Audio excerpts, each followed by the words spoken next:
Kasih karunia dan damai sejahtera yang dari Allah Bapa kita dan dari anaknya Yesus Kristus kiranya menyertai kamu. Amin. Shalom saudara-saudara yang terkasih dalam Yesus Kristus. Salam jumpa bagi kita sekalian di hari yang baru ini.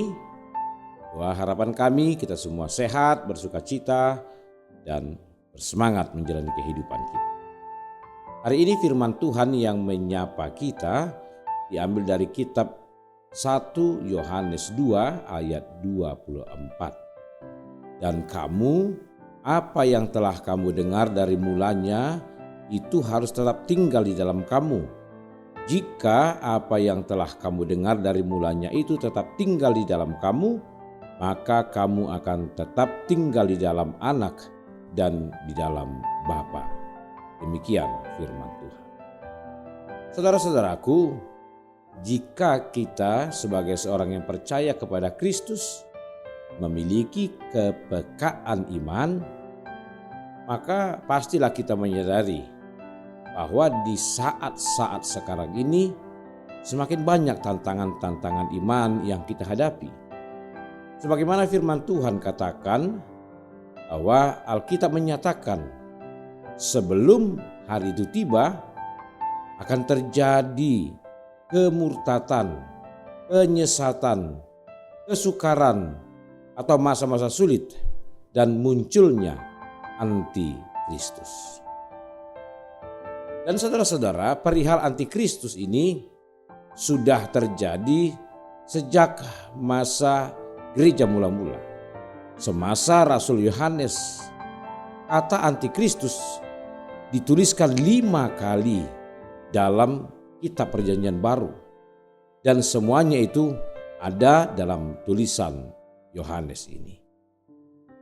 Apa pekerjaan yang dilakukan oleh para antikristus?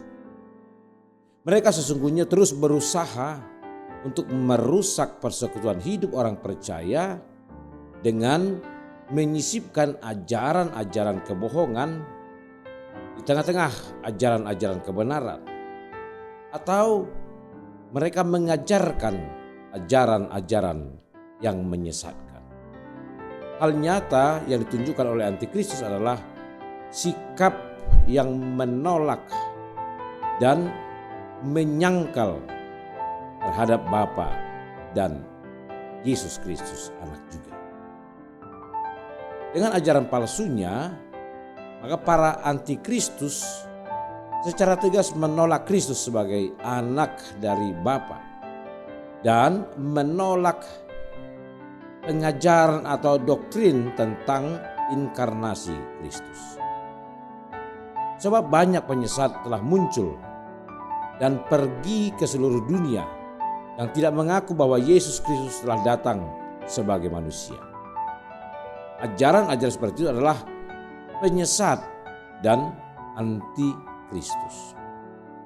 Demikian dikatakan oleh Rasul Yohanes dalam kitab 2 Yohanes 1 ayat 7. Penolakan terhadap antikristus sebagai anak adalah juga otomatis menolak Bapa yang mengutus anaknya untuk menebus dosa umat manusia.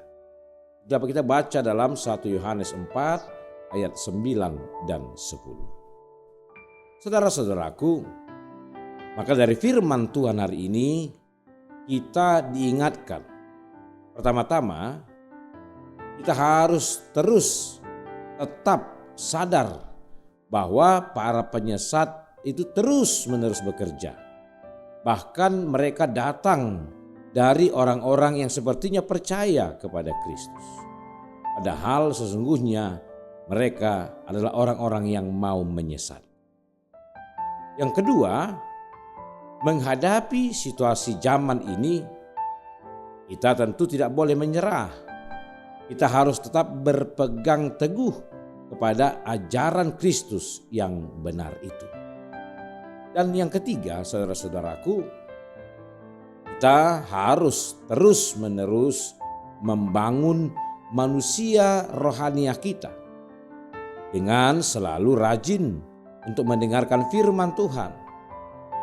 Jangan pernah menjauhkan diri dari persekutuan dan perkumpulan orang-orang percaya, supaya di sanalah kita akan terus dikuatkan, sehingga kita bukan lagi seperti anak-anak yang mudah diombang-ambingkan oleh rupa-rupa angin pengajaran, oleh permainan palsu manusia dalam kelicikan mereka yang menyesatkan itu. Demikian dikatakan Paulus dalam Efesus 4 ayat 14. Amin. Kita berdoa.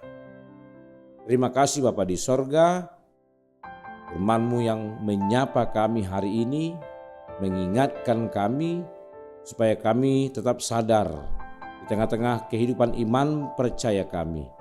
Kami terus berhadapan dengan si penyesat yang ingin menjatuhkan kami dari ajaran yang benar. Biarlah kami tetap sadar, dan oleh karena itu kami terus mengasah kehidupan rohania kami, sehingga kami tidak mudah diombang-ambingkan oleh rupa-rupa angin pengajaran yang menyesat. Firman-Mu yang sudah kami terima dalam Yesus Kristus Tuhan kami menjadi penyelamat, biarlah kami tetap berpegang teguh di dalamnya. Terima kasih Tuhan. Saat ini juga kami mau berdoa untuk kehidupan kami hari ini. Kami menyerahkan hidup kami ke dalam tangan-Mu saja. Biarlah Engkau yang menyertai, menuntun, dan memberkati kami sepanjang satu hari ini. Berkati saudara kami yang sedang sakit, segera mereka beroleh kesembuhan yang dari Tuhan. Saudara-saudara kami yang bersuka cita mereka ulang tahun kelahiran dan pernikahan hari ini, biarlah mereka selalu mengucap syukur dan Tuhan terus menambah-nambahkan berkat bagi kehidupan mereka. Dalam Yesus Kristus, adalah doa dan permohonan kami. Amin.